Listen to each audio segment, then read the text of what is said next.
과부가 되어서 살기 어려우니까 남의 집에 빨래를 해주면서 삭슬을 받아서 어려운 살림도 유지하고 자식들을 키우면서 살았습니다. 그런데 사람들은 빨래를 맡겼는데 항상 시어머니에게 빨래를 맡겼습니다. 며느리는 시어머니가 빨래를 맡기니까 때로는 미안하기도 하고 때로는 젊은 자신에게 맡기지 않으니까 자존심도 상하게 되었습니다. 그런데 빨래를 해보면 자기가 한 빨래보다 시어머니가 한 빨래가 항상 더 깨끗하게 되었기 때문에 도대체 어떻게 빨래를 했을까라고 궁금했다는 겁니다. 세월이 흘러서 시어머니가 이제 세상을 떠날 때가 되었는데 시어머니가 며느리에게 그동안 고생했다. 어떻게 내가 잘 살다가 간다라고 며느리에게 인사를 했습니다. 며느리도 시어머니에게 인사를 합니다. 어머니 덕택에 저도 외롭지 않고 참 행복했어요 라고 서로 마지막 인사말을 했습니다. 그리고 시어머니가 이제 드디어 마지막 숨을 거두려고 할 때 며느리가 시어머니에게 질문을 하나 던졌습니다. 어머니의 빨래 비결이 도대체 뭡니까? 라고 이렇게 물었습니다. 그러자 어머니는 이렇게 대답했습니다. 마지막을 꽉 짜서 널어라. 빨래는 마무리가 중요한 거야 라고 대답을 했다는 겁니다. 시어머니와 며느리의 차이가 어디 있느냐고 했을 때 마지막 마무리를 어떻게 하는가에 따라서 차이가 났다는 얘기입니다. 그렇습니다. 시작하는 것도 중요하지만 사실은 마지막도 굉장히 중요합니다. 원래는 한 해의 마지막 주일입니다. 여러분, 믿음으로 시작된 한 해를 믿음으로 잘 마무리할 수 있기를 바랍니다. 성령의 인도로 시작한 한 해를 성령의 인도함으로 마무리할 수 있기를 바랍니다.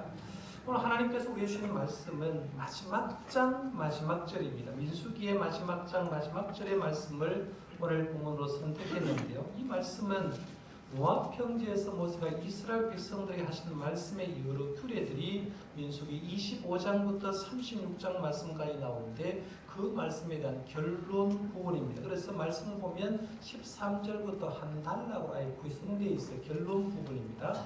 그 다음에 이것이 25장부터 36장 말씀의 결론임과 동시에 민수기 전체의 대의미를 장식하는 말씀이라고 볼 수 있습니다. 그러니까 마지막 끝맺는 한 절 말씀이 얼마나 귀한지를 모르는데요. 이 귀한 말씀을 제 혼자 봉독했는데 이제는 같이 한번 한 몫으로 다시 한번 봉독해 보겠습니다. 이는 여리고 맞은편 요단과 모압 평지에서 여호와께서 모세를 통하여 이스라엘 자손에게 명령하신 계명과 규례니라. 아멘. 오늘 이 말씀을 통해서 하나님 우리에게 세 가지 교훈을 던져주는 것 같은데 그 세 가지 교훈을 한번 생각해 보려고 합니다. 첫째는 오늘 본문을 통해서 알 수 있는 게 현재 삶의 자리에서 감사하라라고 하나님은 이렇게 메시지를 던져주는 것 같습니다.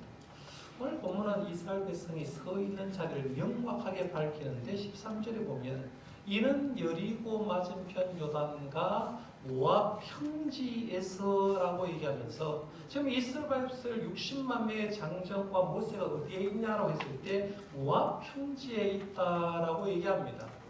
모압 평지가 어떻게 생겼는지 모르니까 제가 이해를 돕기 위해서 사진을 한번 보여드리겠습니다. 모압 평지가 이렇게 생겼습니다. 평지예요, 말 그대로. 60만 명의 이스라엘 사람이 함께 모일 수 있는 장소가 모압 평지입니다. 모압 평지에서 다른 사진 한번 보시면 요즘은 보리 농사를 많이 짓는데 보리 농사를 짓는 장면입니다. 보리 농사를 짓고요. 그 다음에 다음 그림 보면 이 그림은 이스라엘 땅 여리고 쪽에서 모압 평지를 바라봤을 때입니다. 그 중간쯤에 요단강이 있고 그 맞은편 땅이 모압 평지라고 얘기할 수가 있고 모압 평지입니다.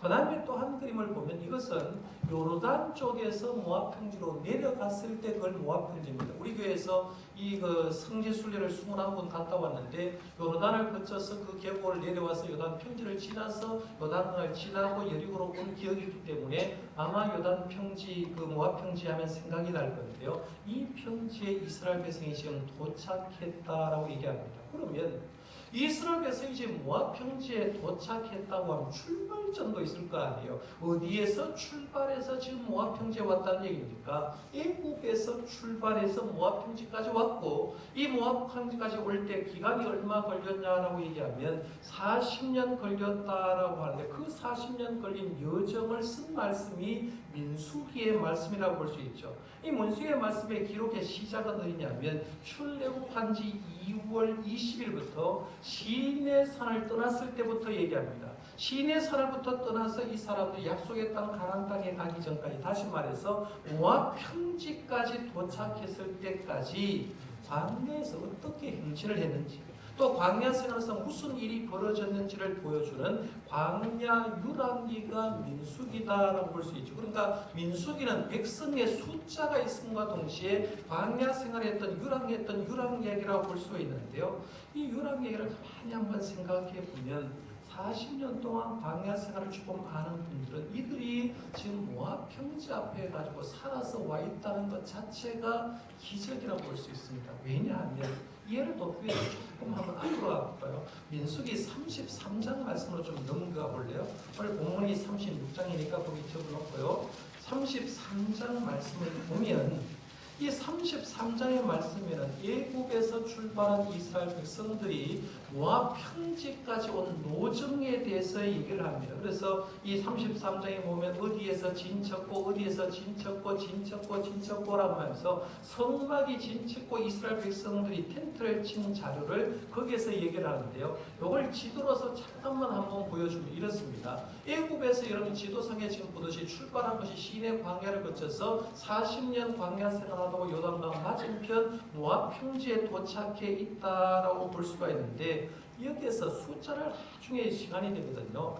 애굽 땅 람세스부터 모압 평지까지 진쳤다고 얘기를 하고 있는데 총 몇 곳이 나오느냐 하면 총 42곳이 나옵니다. 42곳. 42곳 가운데 출발지하고 도착지 모압 평지를 빼면 그럼 몇 곳이 나옵니까? 42곳 가운데 2곳을 빼면 몇 곳이 나와요? 40곳이 나옵니다. 이스라엘 백성이 광야 생활에서 40곳에 진쳤다고 볼 수 있는데 40년 동안 40번 진을 쳤다고 볼 수 있는 거예요. 성경에서 40이란 숫자는 고난의 수, 연단의 수로 사용될 때가 많습니다. 예를 들면 노아 홍수로 세상을 심판할 때 하나님이 비를 하늘에서 내리는데 며칠 내립니까? 40주야를 비를 내렸다고 합니다. 모세가 십계명을 받으러 와서 시내산 위에 올라갔는데 시내산 위에 가시고 몇 주야를 머무느냐면 40주야를 머물렀다 하는 걸 우리가 좀 알고요. 가데스 바네에서 정탐꾼을 가나안 땅에 보내주는데 정탐꾼이 가나안에 며칠 동안 정탐하느냐 하면 40일 동안 정탐하는 걸 보게 되고, 성경 말씀에 보면 사람을 때릴 때도 40대까지만 때려라. 40대가 넘으면 더 많은 잘못을 하니까 40대를 때리지 않기 위해서 이스라엘 사람들은 39대까지 피형을 가했던 걸 보게 되고요. 엘리야가 부엘세바에서 천사가 주는 음식을 먹고 호렙산으로 가는데 40주야를 걸어갔다라고 얘기합니다. 예수님도 공생의 사역을 하면서 금식 기도를 하는데 며칠 했어요? 40일 동안 금식 기도했던 걸 봅니다. 성경에는 40일 혹은 40년이라는 수가 많이 들어가는데 이 의미는 고난과 훈련과 연단의 의미가 있습니다. 고난과 훈련과 연단인데요. 이스라엘 백성이 지금 40년 동안 40번 진을 쳤다는 말은 이스라엘 백성들을 하나님께서 하나님의 사람을 훈련시키기 위해서 이렇게 연단해서 지금 와 있는 곳이 어디냐면 모압 평지 앞에 와 있다라고 볼 수 있는 거예요. 그런데 한번 보시면 제가 33장 말씀을 펴놓으라는 이유가 뭐냐면 40번 진친 자리를 여기에서 무슨 일이 있었지, 여기에서 무슨 일이 있지 대충 한번 생각해 보시라는 거예요. 예를 들어서 한 3가지만 생각해 보면 8절 말씀에 보면 진친 곳을 하나 얘기를 하고 있는데 어디를 얘기했어요? 마라에서 진쳤다라고 했는데 이 마라에서 쓴물을 먹고 이스라엘 백성이 하나님을 원망했던 장소입니다. 그 다음에 14절 말씀으로 가보면 거기에 뭐가 나오냐면 르비딤의 진을 쳤다라고 하는데 이 르비딤은 물이 없다고 하나님께 원망하다가 모세와 다툰 장소가 르비딤입니다. 그 다음에 16절 말씀에 보면 기브로 탔다 아와라고 얘기하는데요. 만남만 먹고 이스라엘 백성들이 고기 또 좀 먹고 싶다. 고기 좀 먹고 싶다고 해서 하나님께서 몇 고기를 그들에게 주는데 고기만 먹고 싶다고 원망 불편한 그들이 고기를 먹으면서 고기가 아직도 이빨 사이에 끼어 있는데 그들에게 재앙이 임해서 그곳이 탐욕의 무더기가 되었다라고 해서 그곳 이름을 기브로 탔다 아와라고 얘기합니다. 머물렀던 사실 장소를 하나하나 생각해 보면 이런 거예요. 그들이 어떻게 해서 지금 모압 평지까지 왔냐?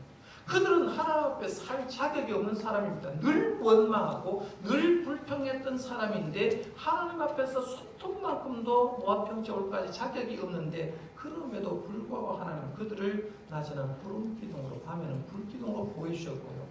그들에게 만나와 메추라기에 음식을 먹여주셨고 반지역에서 물을 내어서 그들을 지켜줬다는 거예요. 그런 은혜 통해서 모압 평지까지 왔다라고 얘기하는 게 오늘 본 말씀의 민수기의 결론이라고 얘기할 수 있다는 거죠. 그러니까 모압 평지 앞에서 그들은 40년을 회고하면서 뭘 했겠습니까?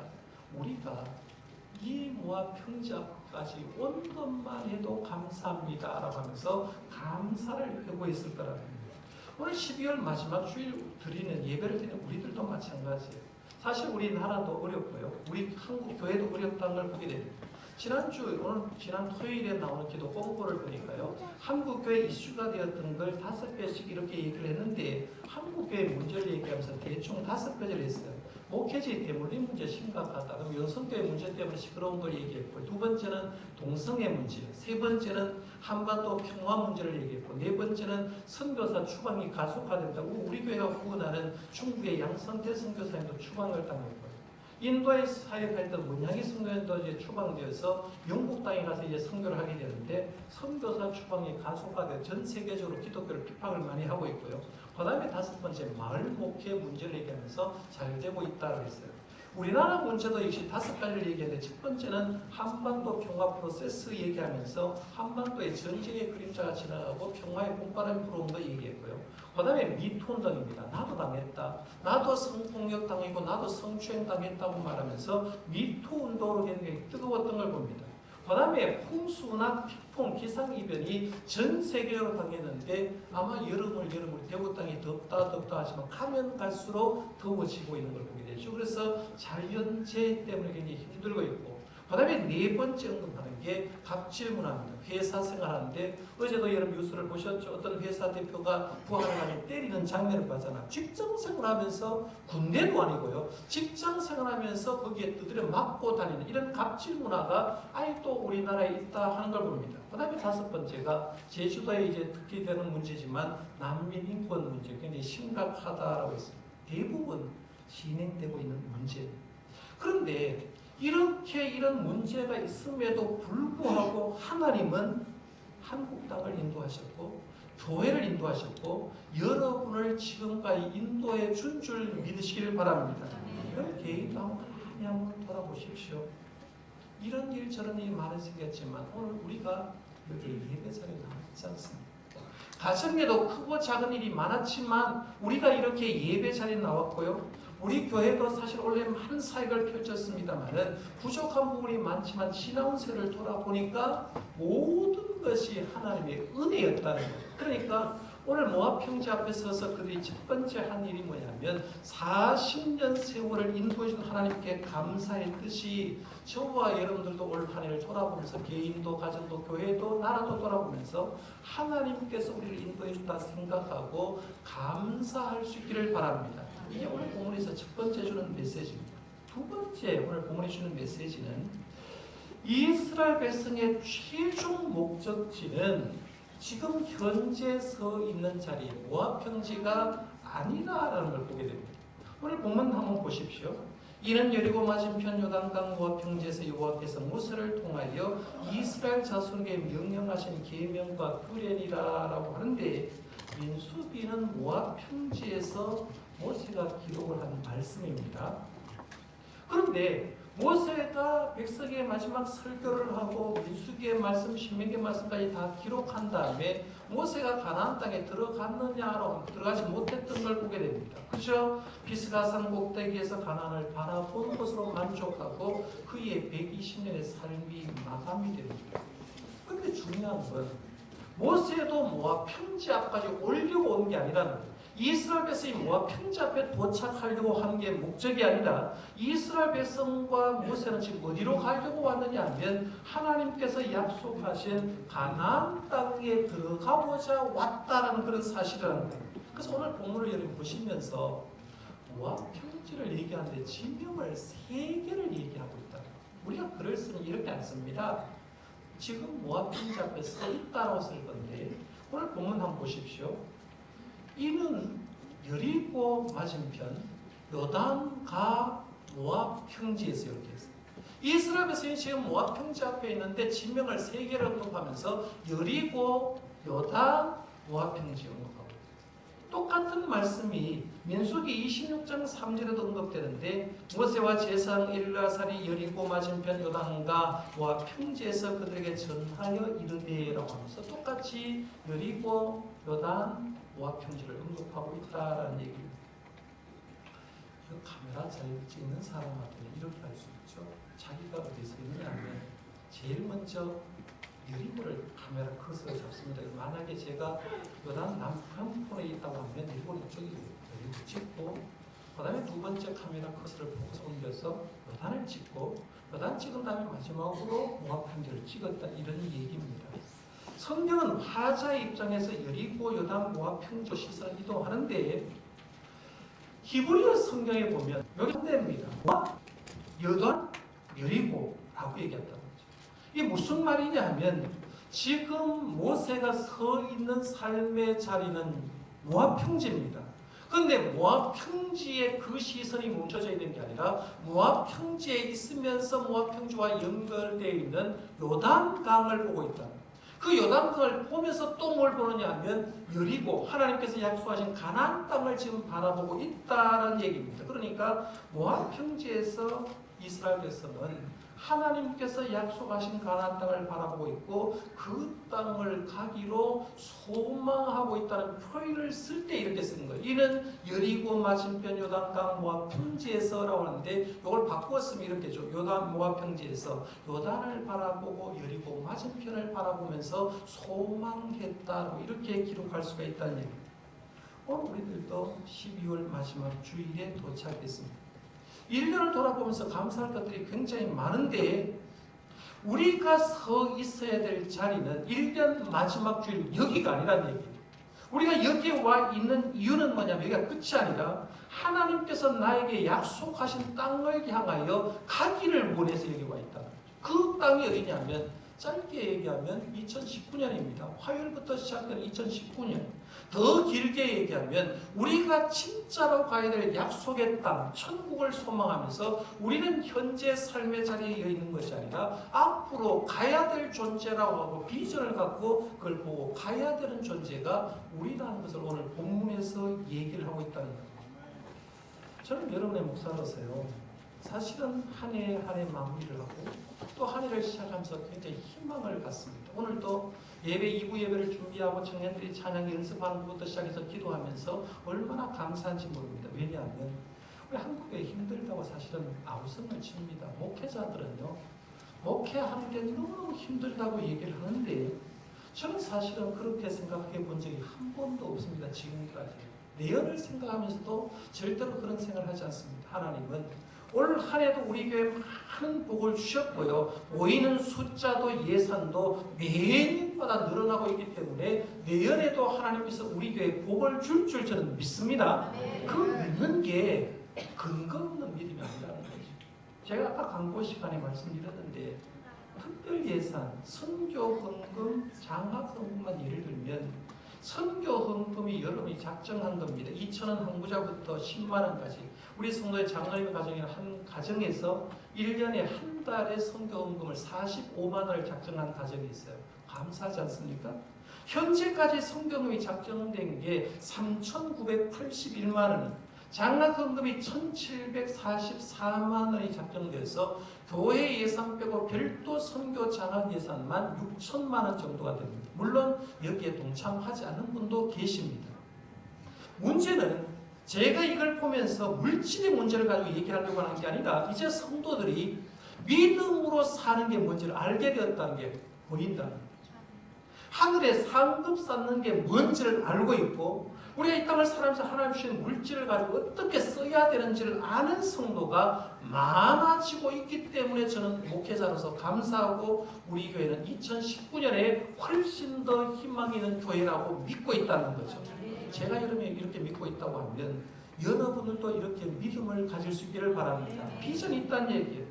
그러면 우리 성도들이 한번 생각해 보는 겁니다. 내 안에 원래 믿음 생활 어떻게 했는가? 어떤 분은 좀 잘했다. 어떤 분은 목사님 어렵습니다. 라고 하는 사람이 있을 겁니다. 중요한 건 믿음 생활을 잘했건 부족했건 우리의 목적지가 오늘이 아님을 아시기를 바랍니다. 여기가 아니기 때문에 새롭게 마음을 먹으면 2019년은 더 잘할 수가 있고요. 하나님이 약속하신 가나안 땅을 바라보면서 천국을 바라면서 힘차게 할 수 있기 때문에 희망차게 오늘부터 더 2019년과 하나님 나라를 위해서 일할 수 있는 저와 여러분들 되시기를 바랍니다. 이게 오늘 본문이 주신 두 번째 메시지. 그 다음에 세 번째 마지막 메시지는 하나님이 모세를 통해서 일하셨다는 일꾼 얘기를 합니다. 오늘 본문 말씀 한번 보십시오. 이는 여리고 맞은편 요단과 모압 평지에서 여호와께서 모세를 통하여라고 했어요. 모세를 통하여 이스라엘 자손에게 명령하신 계명과 규례니라 했는데요. 하나님이 누구를 통해서 일했다고 했어요?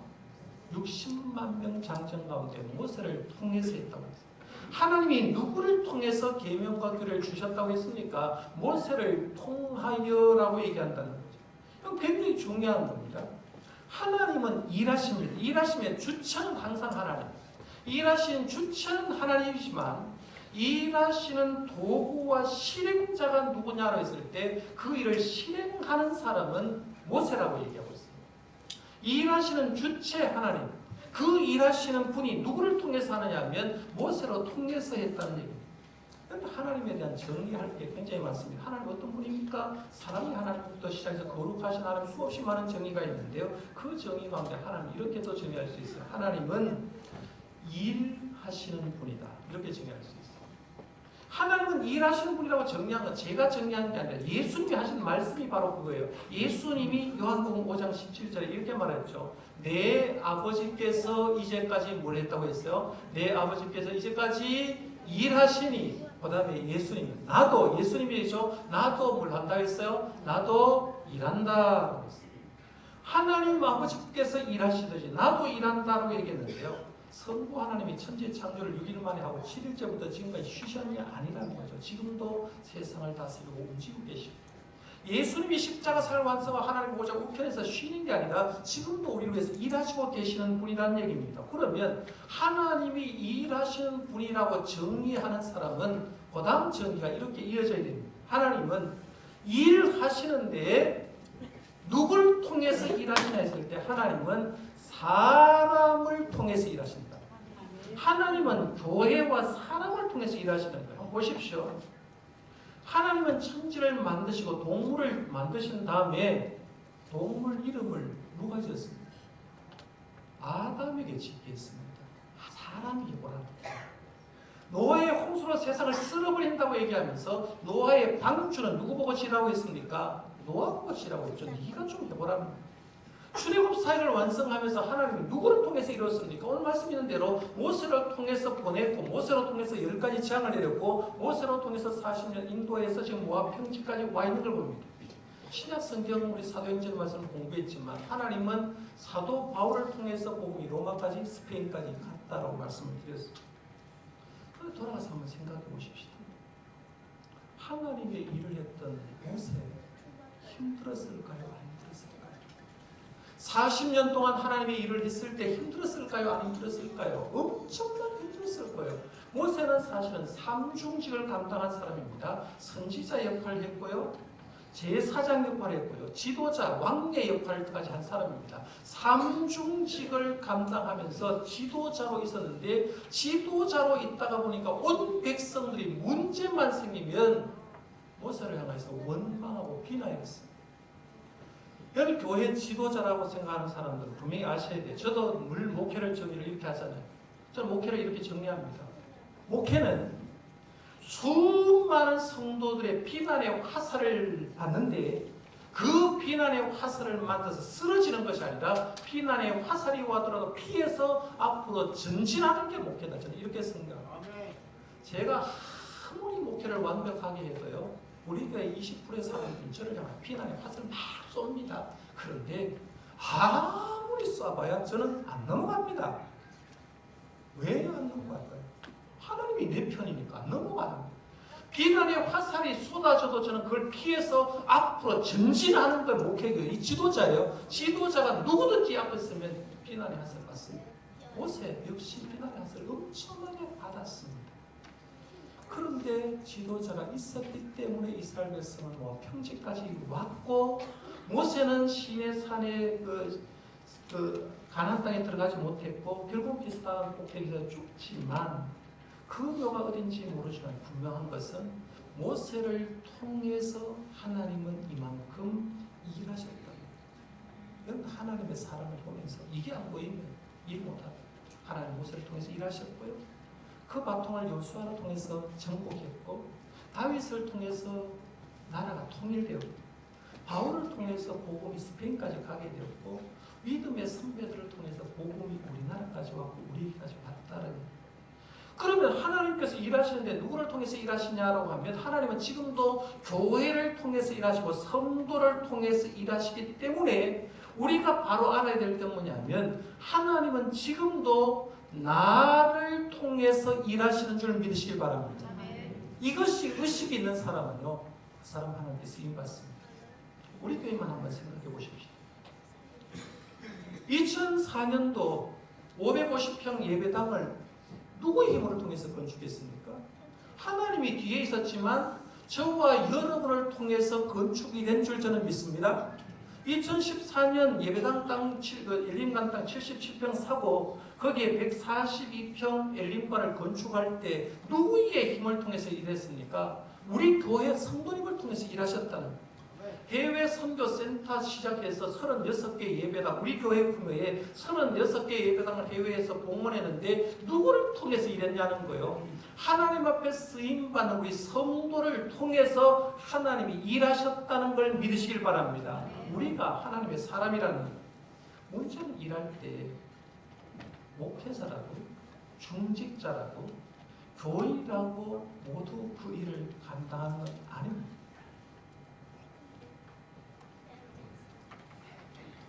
수없이 많은 목회자가 있어도 부흥 안 되는 게 수없이 많이 있습니다. 충분히 일할 능력이 있는데도 불구하고 일하려는 마음이 없는 사람이 하나님 일하지 않습니다. 반대로 내가 부족하지만 하나님께서 쓰임받는 줄 알고 순종하는 자를 통해서는 하나님이 일하시는 줄 믿으시길 바랍니다. 예를 한번 들어볼까요? 야구 경기를 예를 들면 야구는 타자가 1번부터 시작해서 9번까지 있습니다. 중심 타선이 3번, 4번, 5번. 야구에서 승리하려고 하면 중심 타선 3번, 4번, 5번에서 안타 치든지 홈런 치든지 점수를 올려야 됩니다.